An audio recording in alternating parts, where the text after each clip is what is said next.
Hey, today I want to talk about one of my favorite principles: create more, consume less. What is the best way of learning? David Perel says people overestimate the benefits of learning by consuming things. I think this is very true. Many people, including myself, often fall in this trap where they think they can learn faster if they just consume more information, like reading more books and articles, listening to more podcasts, or taking more online courses. But I found out this is not really the best way of learning. As David Perel continues and says, people underestimate the benefits of learning by making things. What does it mean to make things? It can be many things. It might be writing a blog post, making a video, or making a podcast. When you are making things, what you're really doing is explaining an idea using your own words. But trying to explain an idea clearly is difficult.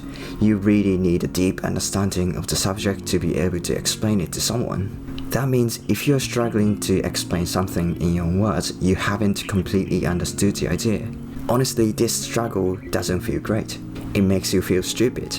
I always feel like an idiot whenever I can't clearly explain an idea that I thought I understood well. But Songke Ahrens, the author of How to Take Smart Notes, says, the attempt to rephrase an argument in our words confronts us without mercy with all the gaps in our understanding. It certainly feels less good, but this struggle is the only chance we have to improve our understanding, to learn and move forward.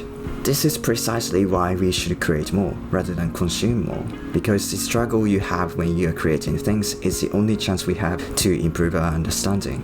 So whenever you read a book or article you liked or listened to a podcast you found interesting, make sure to take notes in your own words.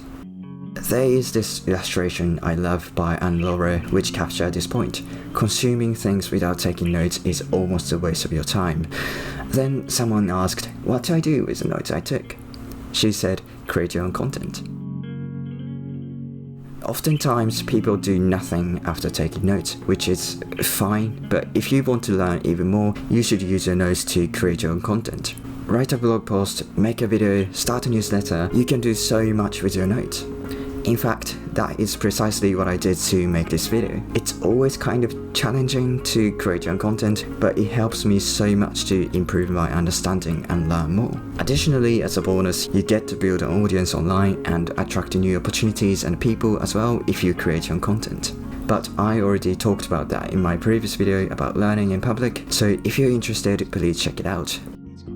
Anyways, create more, consume less is one of the best pieces of advice I got. If you read lots of books and articles, don't forget to take notes in your own words. Then use the notes to create, write an essay, make a video, or start a newsletter. If you need any advice, feel free to send me a DM on Twitter. Thank you so much for watching, bye!